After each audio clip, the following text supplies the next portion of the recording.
नमस्कार दोस्तों। Know about investment channel में आपका फिर से एक बार स्वागत है। मैं शुभजीत आपका एक बार फिर से स्वागत करता हूं। तो सर देखें तो टेस्ला इंडिया के अंदर यहाँ पर एंट्री कर लिया है, जो कि एक बहुत ही अच्छी न्यूज़ कह लीजिए या कह लीजिए बहुत ही अच्छा एक साइन कि इंडिया के ऑटो इंडस्ट्रीज़ के अंदर एक रिफॉर्म यहाँ पर होने वाला है या आने वाला है, जिसकी शुरुआत हो चुकी है। तो सर यहाँ पर मैं आपको बताना चाहूँगा जो टेस्ला इंडिया के अंदर जो यहाँ पर जो रजिस्ट्रेशन जो उसका यहाँ पर अगर आप देखिए रजिस्टर्ड हो चुका है, और एक ऑफिस जो की है बेंगलुरु में रजिस्टर ऑफिस जो की है उसने यहाँ पर रिसेंटली शुरू की है, और इंडिया के अंदर अब से ये कार बनाएंगी। तो ये सारा कुछ जो हुआ इसके बाद क्या जो इंडिया के अंदर जो कंपनियां हैं, जो Maruti Suzuki, Tata Motors, Mahindra and Mahindra, क्या इनके खराब दिन, बेकार दिन, बुरे दौर क्या शुरू हो रहे हैं? तो यही हमारा आज का टॉपिक है। तो सर यहाँ पर आपको बताना चाहूँगा टेस्ला की बात करें तो टेस्ला मेनली अगर आप देखें ई व्हीकल में मेनली कामकाज करता है। और इंडिया के अंदर बात करें तो इंडिया अभी भी इंडिया का जो रोड नेटवर्क है ना सर, इंडिया का जो रोड नेटवर्क है वो बहुत ही मतलब हाँ यहाँ पर हाँ कोई अगर सुनता है तो मुझको यहाँ पर सच्चाई दिखा दे, रोड नेटवर्क बेकार है। मुझको मैं जितना पर्सनली समझता हूँ सर, रोड नेटवर्क बेकार है। कुछ जगह पर आपको बहुत अच्छी सड़कें दिखेंगी सर, लेकिन इंडिया की जो सड़कें हैं ना, इंडिया की जो सड़कें हैं उसको मतलब जो सड़क पे यहाँ पर रोजाना 500 किलोमीटर की दूरी तय करता है, उसको पता है कि इंडिया का रास्ता जो है या सड़क जो है या रोड जो है वो कैसा है। तो सर टेस्ला की बात करें तो टेस्ला सोफिस्टिकेटेड गाड़ी है भाई। टेस्ला की बात करें तो टेस्ला सोफिस्टिकेटेड गाड़ी है। 60 लाख का ऑन रोड प्राइस या पर सॉरी फ्रेंड्स, 60 लाख का जो मिनिमम प्राइस है मॉडल 3 का शोरूम प्राइस 60 लाख का इंडिया के अंदर है। बात करें 1.5 करोड़ 2 करोड़ की गाड़ी आती है, 60 लाख की गाड़ी आती है 1 करोड़ की, तो मानकर चलिए राउंड फिगर में करोड़ की कार है टेस्ला। करोड़ की कार, मिनिमम करोड़ की कार है टेस्ला। तो इंडिया के अंदर बात करें तो टेस्ला, हाँ आप अगर ये कहेंगे कि क्या टेस्ला की गाड़ी बिकेगी, डेफिनेटली बिकेगी। इंडिया के अंदर भाई पैसा तो है कि टेस्ला बिकेगी, जरूर से बिकेगी, इसमें कोई शक नहीं है। अगर टेस्ला नहीं बिकती तो यहाँ पर देखें तो जो यहाँ पर टेस्ला का जो यहाँ पर ओनर है वो इंडिया के अंदर काम करने के लिए इतना बेताब नहीं होता। तो इंडिया के अंदर गाड़ी तो भाई डेफिनेटली बिकेगी, इसमें कोई शक की बात नहीं है। हम जो यहाँ पर मेरा मुद्दे की बात है वो है क्या टाटा मोटर्स, महिंद्रा एंड महिंद्रा, जो अशोक लेलैंड, जो बाकी के तमाम गाड़ी बनाने वाली कंपनी है, क्या उनको दिक्कत आएगी? क्या उनका बिजनेस जो है ये बिजनेस के ऊपर कोई इंपैक्ट पड़ेगा? तो बताना चाहूंगा कुछ आंकड़े देखिए सर। यहां पर टाटा मोटर्स की बात करें, पिछले 76 सालों से 76 ईयर्स से ये कंपनी इंडिया के अंदर कामकाज कर रही है, इंडिया बेस्ड कंपनी है। और टाटा मोटर्स की बात करें, टाटा मोटर्स का जो गाड़ी है या फिर बात करें टाटा मोटर्स इंडिया की बात करें, एक इंसान के शरीर के अंदर जितने भी यहां पर बात करें जो भेन्स होते हैं ना, भेन्स मतलब जिसको आप कहते हैं जिससे खून जिससे बहता है, भेन, तो जैसे उसी प्रकार के इंडिया के अंदर जो एक इंसान के शरीर में जितने वेन्स होते हैं, उसी प्रकार इंडिया के अंदर जितने रोड है ना, जितने तरह के रोड है, उन सारे तरह के रोड को पहचानती है टाटा मोटर्स, जानती है टाटा मोटर्स, समझती है टाटा मोटर्स। तो उस रोड के लिए टाटा मोटर्स तो भाई डेफिनेटली रहेगा, इसमें कोई दिक्कत की बात नहीं है। अगर टेस्ला चलाना है तो टेस्ला के लिए अगर आप देखिए रोड भी अच्छा होना चाहिए, सब कुछ अच्छा होना चाहिए, तो ही टेस्ला का मज़ा है। लेकिन बात करें, हाँ हो सकता है वो कोई अलग टेक्नोलॉजी या अलग कुछ यहाँ पर पैतरा या फिर कुछ भी कह लीजिए कुछ टेक्नोलॉजी यहाँ पर यूज़ करती है, जिसके चलते हो सकता है खराब रोड में भी गाड़ी अच्छी तरह से चल जाएगी। लेकिन सर उसके लिए कॉस्ट एफिशिएंसी जो बात है ना वो बहुत ज़्यादा हो जाता है। तो यहाँ पर जो आम पब्लिक है, जो यहाँ पर मिडिल क्लास फैमिली है, वो तो टेस्ला अफोर्ड नहीं कर पाएंगे ना सर। तो उनके लिए तो टाटा मोटर्स की कार जो है ना सर, यहाँ पर बात करें टाटा अल्ट्रोज या बात करें टाटा हेक्सा या बात करें जो टाटा का यहाँ पर टाटा का जो यहाँ पर मतलब सर इंडिगो करके जो पुराना आता था, वो सारा कुछ जो है वो टाटा हैरियर करके जो आया, मतलब वो तो सारे चलेंगे ही चलेंगे साहब, इसमें कोई दिक्कत की बात ही नहीं है। तो टाटा मोटर का स्टॉक अगर आपके पोर्टफोलियो में है तो निश्चिंत होकर रहिए, टाटा मोटर्स का अच्छा दिन चल रहा है, अच्छा दिन आने वाला है। टाटा मोटर्स आपको भागता हुआ नजर आएगा। ये तो मतलब इसने टाटा मोटर्स ने अभी चाल अपनी दिखाई है, बहुत ज़्यादा भागना, बहुत ज़्यादा दौड़ना, अभी उड़ना बाकी है भाई टाटा टाटा का जो यहाँ पर टाटा मोटर्स का स्टॉक है, घबराइए मत, यहाँ पर पैनिक में बेचकर निकल जाने की गलती भाई बिल्कुल भी मत कीजिए। टाटा का स्टॉक आपको कभी 100 के नीचे मिलता था तब आपने बाय किया था, अगर बाय किया था तो आज मजा देखिए।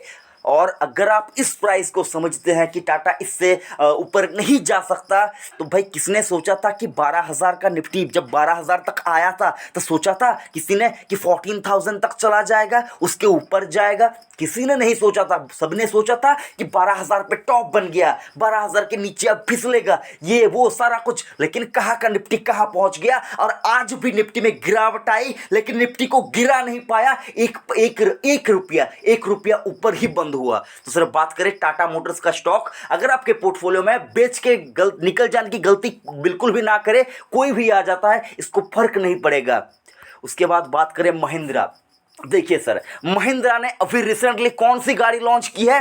थार। क्यों लॉन्च की है? क्योंकि समझती है कि इंडिया का जो रास्ता है ना, उस रास्ते को संभाल सकता है सिर्फ एक और एक ही मतलब गाड़ी, जो कि है थार। तो थार ऐसा गाड़ी है जो मतलब यहाँ पर हर उस रास्ते के लिए बना है और अफोर्डेबल प्राइस के अंदर बना है। देखिए बात करें अभी इलेक्ट्रिक व्हीकल की, मैं मानता हूँ कि इलेक्ट्रिक व्हीकल की यहाँ पर ज़माना आने वाला है, लेकिन सर उसके लिए कम से कम आपको स्टडी करना होगा, इंडिया के रोड को, इंडिया के पब्लिक को, इंडिया को स्टडी करना पड़ेगा। उसके बाद ही आप मार्केट शेयर यहाँ पर बढ़ा पाएंगे। अभी आप यहाँ पर एक्सपेरिमेंट का जो यहाँ पर कुछ दौर है, या फिर कह लीजिए ट्रायल, जो कोविड का जब वैक्सीन आता था ना, तब बहुत से ट्रायल से बाद उसको यहाँ पर अप्रूवल मिलता था कि हाँ अब लगाया जा सकता है। उसी प्रकार देखिए टेस्ला अभी आया है, अभी ट्रायल चलेंगे साहब, यहाँ पर इंडिया के अंदर ट्रायल चलेंगे। हाँ गाड़ी बिकेगी वो अलग बात है, लेकिन वो ट्रायल है चलेगा। मतलब आप समझ सकते हैं ना मैं क्या बोलने की कोशिश कर रहा हूं। ट्रायल मोड में बिजनेस चलेगा। अभी बिजनेस इनका जो है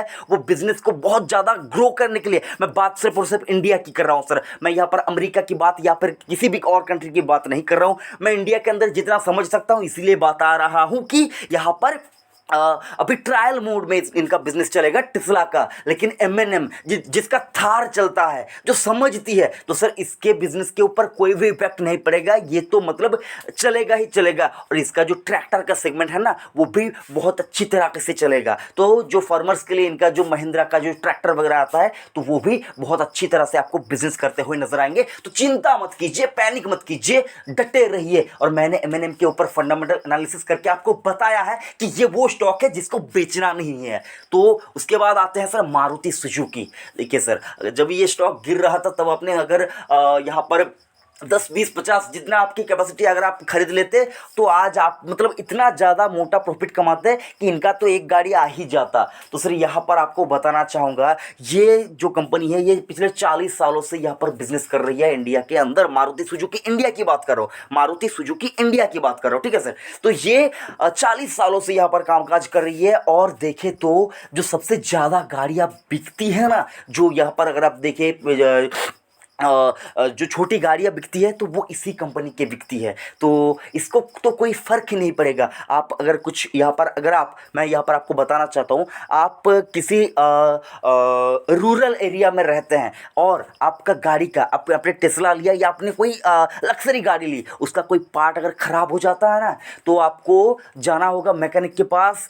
और यार पर अगर आप रूरल में रहते हैं और आपको अर्बन में जाने के लिए 500 किलोमीटर या 400 किलोमीटर की जर्नी तय करना होता है, तो सर उसमें आप यहाँ पर मज़ा नहीं ले पाएंगे। लेकिन अगर इनका गाड़ी है, मारुति सुजुकी का गाड़ी, किसी नुक्कड़ के दुकान में भी जाए तो इनका पार्ट्स आपको अवेलेबल मिलेगा। ऐसा मार्केट शेयर ये गेन करती है या ओन करती है इंडिया के अंदर। तो समझ ही सकते हैं प्रोडक्ट अवेलेबिलिटी ये बहुत ही ज़्यादा इंपॉर्टेंट चीज़ होता है अगर आप रूरल में रहते हैं। तो समझने के बाद, सब कुछ देखने के बाद अगर आप यहाँ पर देखें तो इनके बिजनेस के ऊपर कुछ बहुत ज़्यादा इम्पैक्ट नहीं आएगा। हाँ, इनको क्या करना होगा, इनको भी ई व्हीकल या ईवी में धीरे धीरे स्विच करना होगा, जो ये कर रहे हैं, करने की प्रयास कर रहे हैं। तो बहुत ज़्यादा दिक्कत में मत रहिए। और टेस्ला आया तो इनके लिए बहुत ज़्यादा बेकार दिन आ जाएंगे, बुरे दिन आ जाएंगे, ये वो सारा कुछ समझना ये गलत होगा सर। टेस्ला अपना काम अपने आप से करेगा, ये कंपनी अपना जो बिजनेस है वो अपने तरीके से करेंगे। अभी इंडिया के अंदर बात करें तो अभी बहुत गाड़ियां यहाँ पर इन कंपनियों को बेचना बाकी है सर, बहुत लोगों के पास गाड़ी नहीं है। उनका यहाँ पर अगर आप देखिए कितने लोग गाड़ी अफोर्ड कर पाते हैं, तो ये समझकर आपको चिंता बिल्कुल भी नहीं करना है। और ये जो न्यूज़ आई है कि टेस्ला इंडिया के अंदर रजिस्टर हो चुका है, तो हाँ ये अच्छी बात है कि एक नया एक्सपीरियंस इंडिया को मिलेगा कि टेस्ला जो यहाँ पर नई टेक्नोलॉजी ये सारा कुछ ये वो सारा कुछ हाँ ये मिलेगा। लेकिन सर जो इंडिया के अंदर इंडिया बेस्ड कंपनी है, जो इंडिया की कंपनी है, उनके ऊपर कुछ बहुत ज़्यादा इंपैक्ट आ जाएगा, ऐसा कुछ भी नहीं। और मेनली अगर बात करें टाटा मोटर्स की, तो ये तो सर अलग ही गियर में है, इसको छोड़ना मत, पकड़ के रखना, जितना हो सके ऐड करने के बारे में सोचे गिरावट में। और मैंने कल भी वीडियो बनाकर आपको बताया था कि ये स्टॉक अभी थोड़ा रेस्ट ले सकता है, लेकिन उस रेस्ट को आपको समझना ये नहीं है कि स्टॉक गिर जाएगा, स्टॉक में बेच के निकल जाना चाहिए। हाँ अगर आप बहुत ज़्यादा प्रॉफिट में है तो वो अलग बात है साहब, आप खुद से डिसाइड कीजिए आपका क्या आपको प्रॉफिट चाहिए। मैं ये हमेशा कहता हूं कि थोड़ा बहुत प्रॉफिट घर ले जाना बहुत ज़्यादा इंपॉर्टेंट है, तो थोड़ा बहुत प्रॉफिट भी घर ले जाइए। मार्केट से इतना ज़्यादा प्यार भी मत कर बैठिए कि मार्केट आपका जो है आंखों की ज्योति जो है ना वो सारा कुछ यहाँ पर निभा कर चला जाए और आपको पता भी ना चले। तो सर मार्केट में पैसा बन रहा है, पैसा यहाँ पर थोड़ा बहुत समेटिए और प्रॉफिट को रहने दीजिए, प्रॉफिट को बढ़ने दीजिए। ये जो स्ट्रैटेजी है ये अपनाइए। बाकी ऐसा कोई दिक्कत मुझको मार्केट में नजर नहीं आ रही है। अगर आप मार्केट में नई एंट्री करना चाहते हैं किसी स्टॉक के अंदर, तो यहाँ पर मैंने आपको बताया कि कौन से स्टॉक में कब निवेश करना चाहिए। और 2021 के लिए एक बेस्ट स्टॉक मैंने यहाँ पर साल के पहले दिन ही आपके लिए यहाँ पर बताया था। आप चाहे तो डिस्क्रिप्शन में उसका भी लिंक यहाँ पर आपको मिल जाएगा, देखिए सर आपका दिल खुश हो जाएगा। तो वीडियो कैसा लगा कमेंट करके बता दिया कीजिएगा, और चैनल को सब्सक्राइब नहीं किया तो चैनल को सब्सक्राइब करना बिल्कुल भी मत भूलिए। थैंक यू, जय हिंद।